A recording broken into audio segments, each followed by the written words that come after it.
Am I the asshole for rejecting a pool prank? Family drama unfolds. Reluctantly, I went to a family BBQ. My nephews and nieces were pushing people into the pool and eventually tried it with me.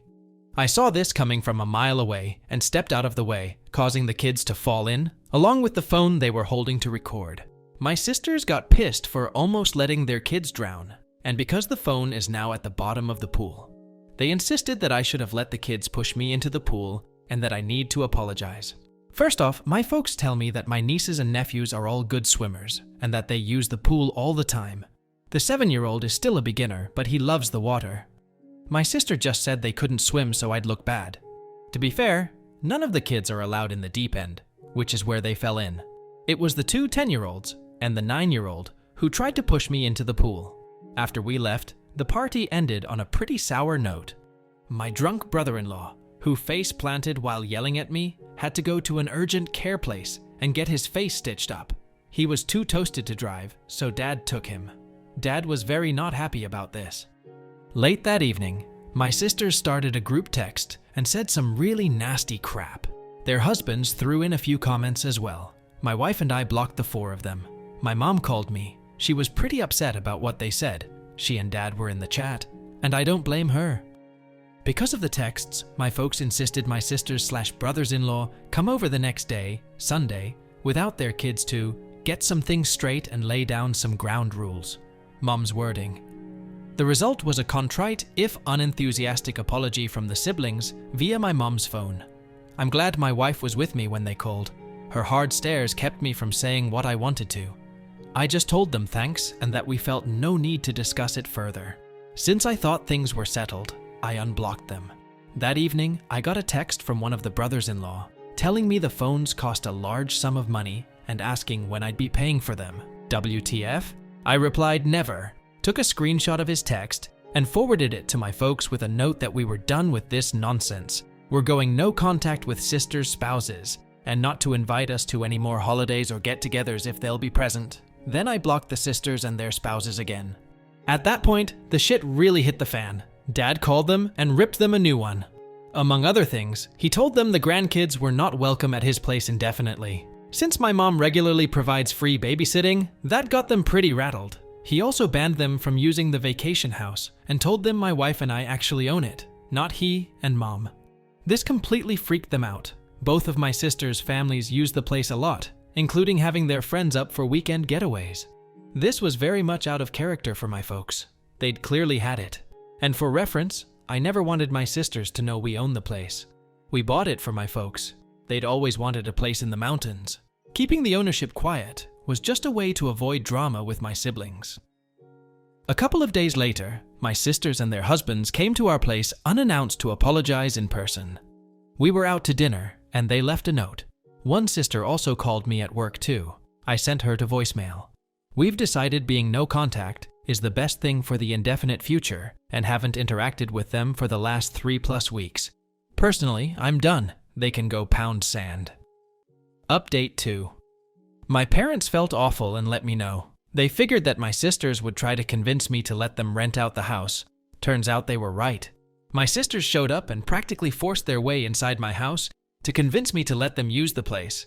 They also said, quoting from me here, "I've been a shitty brother and that I needed to step up and plan on paying for their kids' college tuition since that's what family does." I called them out on their nonsense, and there was a huge blow-up, and the sisters left. I am exhausted, frustrated, and drained. Update 3. Yet another update regarding the cluster F that is my extended family. After my sisters came to my place, my mom and dad told me they were done with managing the vacation home. Sounded like the sisters had been pressuring them to let them use the place again. Basically, my folks handed the responsibrother-in-lawity for the place over to me and told me it was my problem from here on out. Up until then, they'd kept track of who would be using it when, and they'd taken care of routine maintenance, replacing worn-out items, etc. I've taken several steps to secure the place. I locked the gate, installed a heavy-duty chain, and the best lock I could find. I also did a full reset on all the door keypads and created all new codes. Security cameras got installed yesterday. The system cost me way more than I thought it would, but the peace of mind is worth it. I also installed a heavy-duty lockout for the water shut-off drain valve. Last week, I got separate calls at my office from both of the husbands trying to convince me to let them use the house like they always have. One had gone up with some friends for a guy's hangout, but couldn't get in because of the gate lock. He was pretty pissed and embarrassed about being locked out. During his call, he kept bouncing between pushy and victimhood. At one point, he threatened to rip that gate out of the goddamn ground. He also admitted they'd been renting it out to a few friends, that they needed the money, I was ruining their business, and that I should refund their guests' money. The other brother-in-law just sounded like he was being made to call by my sister. He didn't really put up a fight when I told him not to plan on ever using the place again. In any case, I told them they can't use the place and not to ask again. At this point, I'm considering selling the vacation home. I mentioned selling it to my folks. Their response was pretty much whatever. I'd more than double my money by selling it. The place consists of 3 lots with killer views and is at the end of a private road. But I'll probably wait for a while to sell. Doing so now would be an emotional decision. My sisters and I aren't currently speaking, and I have no plans to initiate contact. I don't know what the status between them and my folks is, and I don't want to. On the upside, we spent an evening with my folks last week, went to a new restaurant that was nice. No one brought up any of this crap. Mom did update us on the nieces and nephews. She's spending time with them at their homes. Sorry, this update isn't full of laughs or owns. That's just life sometimes. Update 4. I hired a guy to manage and look over the vacation home. He lives in the area, takes care of his folks, and manages a good number of properties, some of which are vacation rentals, and some are weekend places like ours. He has access to my camera feeds and does a physical check on the place every week or two. I think he may have the best job in the mountains. He gets paid to drive around with his dog, walk around the properties, and hang out on people's decks whenever he feels like it. He also has a camera feed from a house near the start of the private road that takes still shots whenever a vehicle goes past it. For $450 per month, he'll do basic maintenance and repairs on an hourly basis. He's also friends with all of the sheriff's deputies. I got a lot of peace of mind from doing this, and he sends photos from his walks to everyone once or twice a week. I have to brag a bit about my parents. I got all this from them tonight at dinner. They were getting pressure from my sisters to demand that I open up the vacation house to everyone for Thanksgiving. Thanksgiving up there had become quite the tradition for the family, not for me or my wife. We've gone once in 7 years. My dad refused to bother me about it because he knew I'd say no. They came up with what I think is a great plan, announced that they were organizing the Thanksgiving gathering, and if everyone split the cost in advance, they'd rent an Airbnb in the mountains. Otherwise, they'd host Thanksgiving at their place, or one of the sisters could host it. This caused a fight between the sisters because the middle sister was all for doing the Airbnb, but the oldest one doesn't have any money. The deadline to commit to the Airbnb has passed. Looks like Thanksgiving will be at my parents' place. Regardless, we won't be there.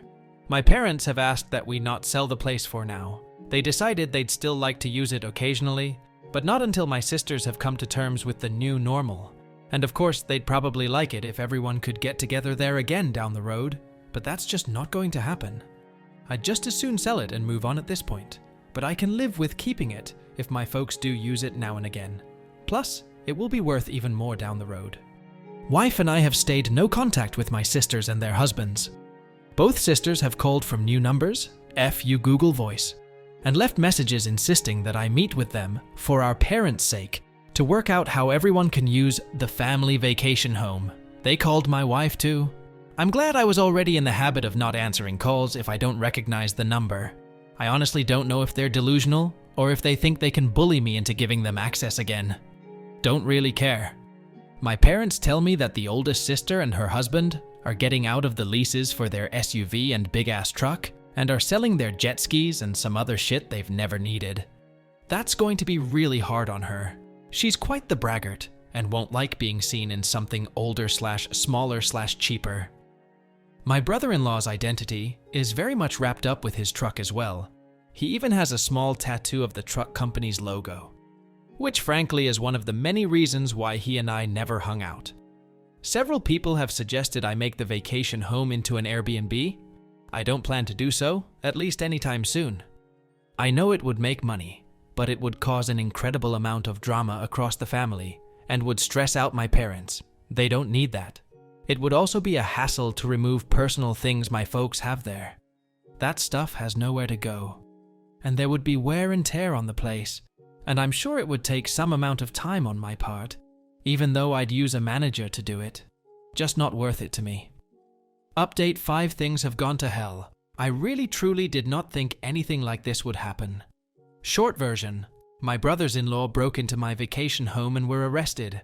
They've been charged with breaking and entering, destruction of property, and communicating threats, all Class 1 misdemeanors. I've refused to drop the charges. I might do so if I'm fully paid for the damage they caused. They were still in jail as of Saturday evening. I assume they're out by now. Friday after Thanksgiving, my brothers-in-law went to my vacation home. They used an angle grinder to cut through the chain on the driveway gate and damaged the gate in the process. They tried to get in through the front door, ruined the lock set, and gouged the door badly. They finally got in through the utility floor door and a locked internal door. They also broke into the barn, I'm not sure why. When they went out through the front door, they were met by sheriff's deputies and David, the property manager. David gets notifications from the camera system when there's activity. He saw what was going on and called the sheriff's department. According to David, the brothers-in-law tried to bullshit their way out of it, but the deputies didn't buy it. Breaking into an empty house is a pretty serious thing up there. Usually, it's meth heads who ransack the place and hawk everything. When the brothers-in-law were arrested, they freaked out big time, saying how they were going to beat the hell out of me, etc. Not smart to do in front of cops. David and the sheriff's office tried calling my wife and me to see what we wanted to do, but we were spending the day with her parents and had left our phones in the car so we could be in vacation mode. So they booked the brothers-in-law on everything, which is what I would have asked them to do anyway. Brother-in-laws called their wives from jail, who of course freaked out. They called my folks, tried to call me, they're blocked. Tried to find a lawyer up there to arrange bail. Not easy to do given that it's a rural area and was a holiday weekend. Older sister has 0 cash, and her cards are maxed out, so if they made bail, my middle sister would have had to pay for both husbands. I know they were still in jail as of Saturday afternoon. We didn't check our phones until late Friday, on the way home from the in-laws. There were a ton of calls and messages from my mom, dad, David, and the sheriff's department. Talk about ruining a great day. I was in such a good mood till I looked at my phone. My wife read through the texts and listened to the messages, read them out to me, and by the time we got home, I had some idea of what was going on. I put my brain back into thinking mode, tried to get past my anger, failed. Called David and got the rundown on what had happened and how bad the damage was, resulting in more anger. I ended Friday by calling the sheriff's department and telling them there was no misunderstanding. The brothers-in-law had absolutely no right to be on my property, and I wanted to press charges. I didn't call my folks back, barely slept. I waited until Saturday afternoon to call my folks. They were both pretty rattled about it all, my mom in particular. My sisters had browbeat them into telling me I should tell the cops it was all a mistake, and that I wanted the charges dropped. I refused flat out, told them there was no way I'd do that until I spoke with an attorney, and also not until I was paid in full for whatever it will cost to fix everything 100%. My mom was crying hard by the time we got off the phone, which of course made me feel like shit. My dad suggested it was time for a complete start over, but also said he thought they needed to pay for the damage. I haven't gone up to the property yet. There's nothing I can do, and I'll probably go nuts when I see the damage in person. The photos are bad enough. I'm hoping to go tomorrow or Wednesday, but my job isn't one I can just wander off from for non-emergencies. I've left messages with 2 attorney friends asking them to recommend the right lawyer Rouse to go after my sisters and brothers-in-law. I don't know what I can do exactly, but I'm hoping to get restraining orders. I have all the texts they've sent me. That might help. I'm strongly considering suing them for the money they made renting the place. I don't care about the cash, but it will help make them as miserable as possible.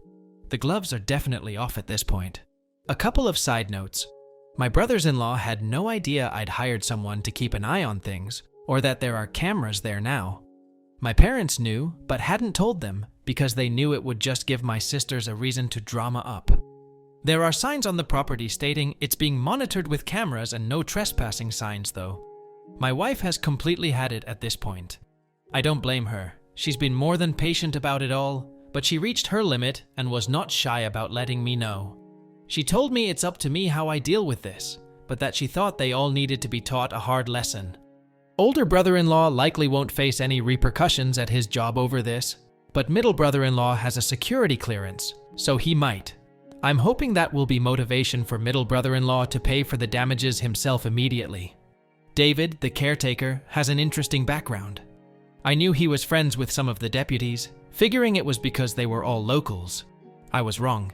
He was a cop in a big city for years, was shot on duty, and afterwards decided to quit and move to where his parents had retired. He has some PTSD over it all. His dog is a certified service animal and is usually with him. I know law enforcement people tend to hang together, and I guess that's how they became his friend group. I don't want to see or speak with these a-holes for the rest of my life. I know this is in direct conflict with my overwhelming urge to make their lives as miserable as possible. Update 6 Thursday afternoon, I got a courier-delivered envelope at my office. In it was a signed letter from both my brothers-in-law and a cashier's check for $5,000. In the letter, they made what I have to say was a really sincere apology.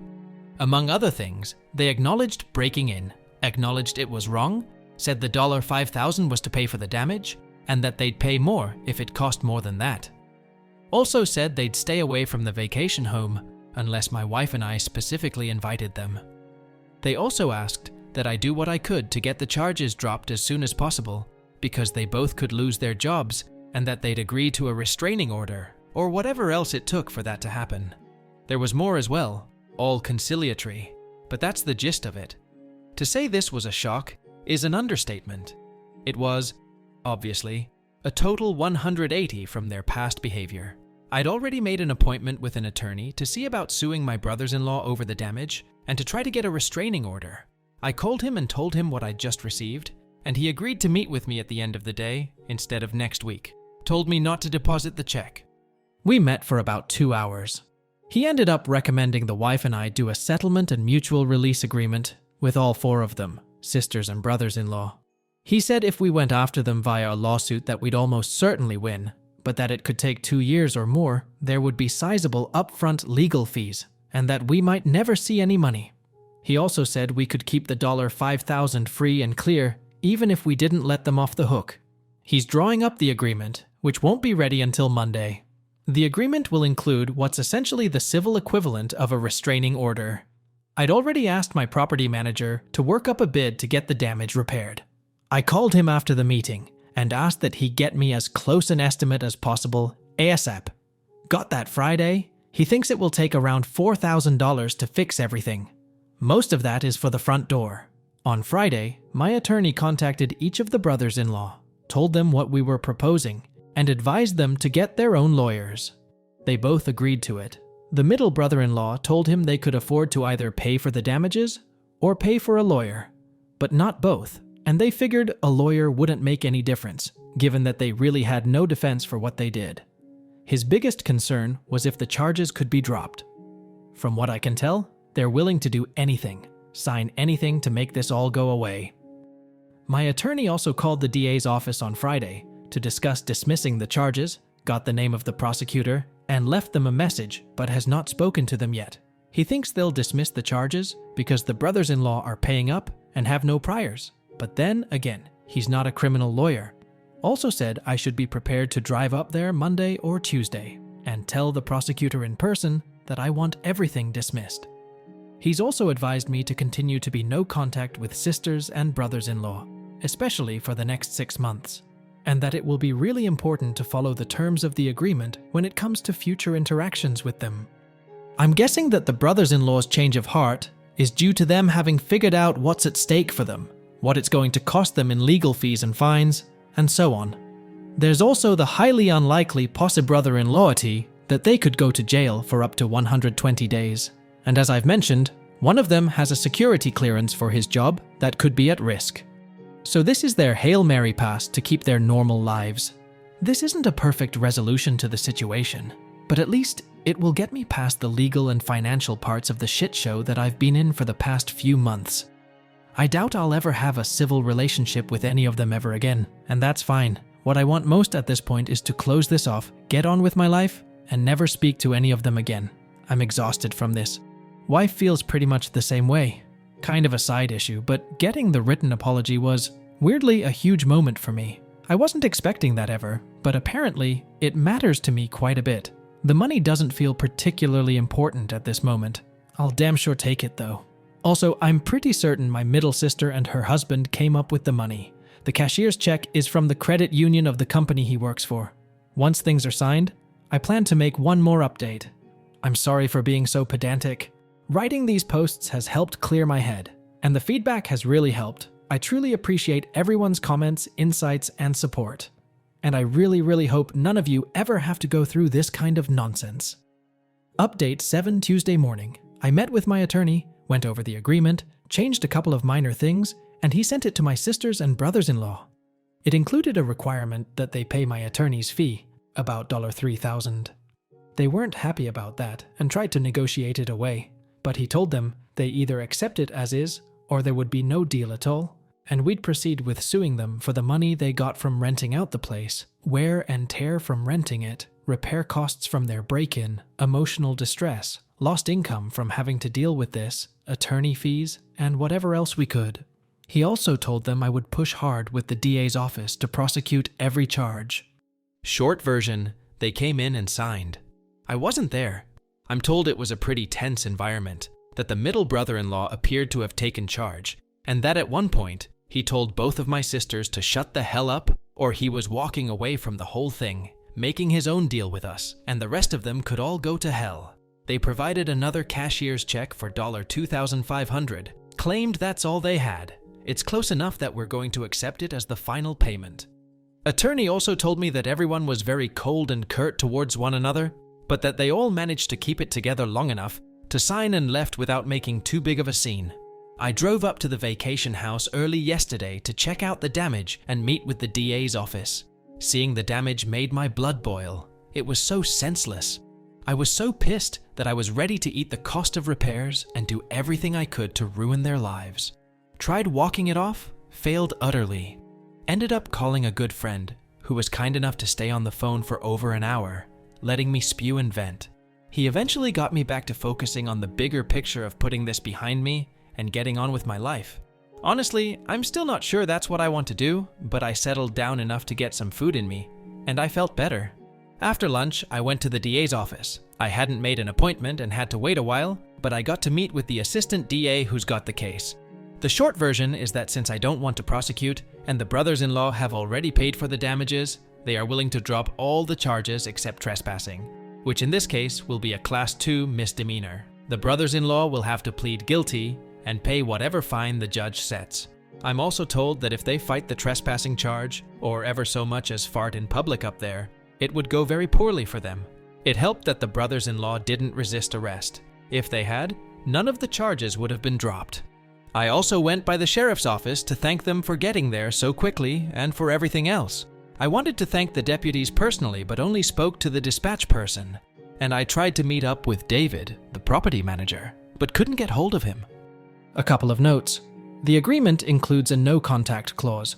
Basically, if any of them show up where my wife or I are, or the other way around, whoever got there last has to leave immediately. There will be no contact except through attorneys or other mutually agreed upon third parties. They get to keep whatever they made from renting the vacation house, my big give, unless I have tax consequences, which they will be responsible for. And we release each other from all other brother-in-lawities up through the present. There's more to it than that, but those are the high points. My wife and I will sign the agreement later today. After that, I can't talk about most of this, but I can talk around it.